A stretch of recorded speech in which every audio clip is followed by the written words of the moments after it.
चांद और सूरज के बाद भारत एक बार फिर अंतरिक्ष पर इतिहास रचने को तैयार है। दरअसल भारतीय अंतरिक्ष एजेंसी इसरो अपने गगनयान मिशन पर काम कर रही है। चंद्रयान और आदित्य L1 की सफलता के बाद ये मिशन इसरो को और बुलंदियों पर पहुंचाएगा। गगनयान भारत का पहला मानव मिशन होगा। भारत का पहला मानव अंतरिक्ष मिशन गगनयान लॉन्च होने वाला है। पीएम मोदी ने जब 2018 में भारत के पहले मानव अंतरिक्ष मिशन गगनयान की घोषणा की थी, तभी से संभावित अंतरिक्ष यात्रियों के नामों पर सस्पेंस बना हुआ था। आज उस सस्पेंस से पर्दा उठ गया है। प्रधानमंत्री ने यहाँ लगभग 1800 करोड़ रुपए के 3 स्पेस इंफ्रास्ट्रक्चर प्रोजेक्ट्स का उद्घाटन और देश के पहले मैन्ड स्पेस मिशन गगनयान का रिव्यू किया। आइए जानते हैं कि इस मिशन पर कौन जाने वाला है और प्रधानमंत्री मोदी ने क्या कहा।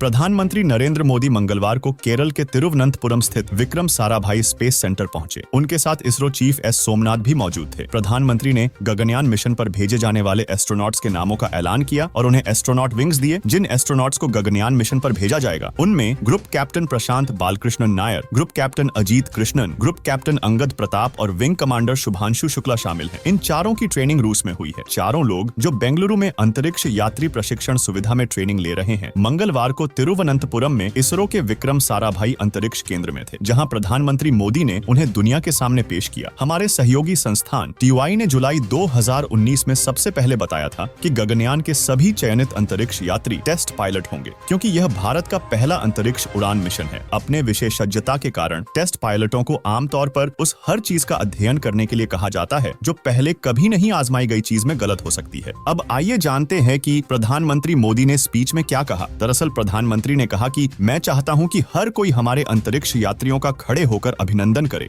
हर राष्ट्र की विकास यात्रा में कुछ क्षण ऐसे आते हैं जो वर्तमान के साथ ही आने वाली पीढ़ियों को भी परिभाषित करते हैं। आज भारत के लिए यह ऐसा ही क्षण है। हमारी आज की पीढ़ी बहुत सौभाग्यशाली है, जिसे जल, थल, नभ और अंतरिक्ष में ऐतिहासिक कार्यों का यश मिल रहा है। वही आगे प्रधानमंत्री मोदी ने कहा कि कुछ देर पहले देश पहली बार 4 गगनयान यात्रियों से परिचित हुआ। ये सिर्फ 4 नाम या 4 इंसान नहीं है, ये वो 4 शक्तियां हैं जो 140 करोड़ भारतीयों की आकांक्षाओं को अंतरिक्ष तक ले जाने वाली है। 40 साल बाद कोई भारतीय अंतरिक्ष में जा रहा है, लेकिन इस बार वक्त भी हमारा है, काउंटडाउन भी हमारा है और रॉकेट भी हमारा है। पिछले साल भारत वह पहला देश बना जिसने चंद्रमा के साउथ पोल पर तिरंगा फहराया। आज शिव शक्ति पॉइंट पूरी दुनिया को भारत के सामर्थ्य से परिचित करा रहा है। 2035 तक अंतरिक्ष में भारत का अपना स्पेस स्टेशन होगा। इसकी मदद से भारत अंतरिक्ष का अध्ययन कर सकेगा। अमृत काल के इस दौर में भारतीय एस्ट्रोनॉट हमारे अपने रॉकेट पर सवार होकर चंद्रमा की सतह पर उतरेंगे। वही पीएम आगे बोले, मुझे ये जानकर बेहद खुशी हुई कि गगनयान में इस्तेमाल हुए अधिकतम इक्विपमेंट्स भारत में बने हैं। ये गजब इत्तेफाक है कि जब भारत दुनिया की तीसरी सबसे बड़ी अर्थव्यवस्था बनने के लिए टेक ऑफ कर रहा है, तभी भारत का गगनयान भी हमारे स्पेस सेक्टर को नई ऊंचाई तक ले जाने वाला है। मोदी ने अपने भाषण में महिलाओं को लेकर भी बात की। उन्होंने कहा, महिला वैज्ञानिकों के बिना किसी मिशन की कल्पना नहीं की जा सकती। 21वीं सदी का भारत दुनिया को अपने सामर्थ्य से चौंका रहा है। पिछले 10 वर्षों में हमने लगभग 400 सैटेलाइट लॉन्च किए हैं, जबकि इससे पहले के 10 वर्षों में मात्र 33 सैटेलाइट लॉन्च किए गए थे। हमारे स्पेस सेक्टर में वुमन पावर को बहुत महत्व दिया जा रहा है। चंद्रयान हो या गगनयान, महिला वैज्ञानिकों के बिना ऐसे किसी भी मिशन की कल्पना भी नहीं की जा सकती। बाकी आपका इस खबर पर क्या विचार है, हमें कमेंट में बताएं और वार्ता 24 न्यूज चैनल को सब्सक्राइब करें।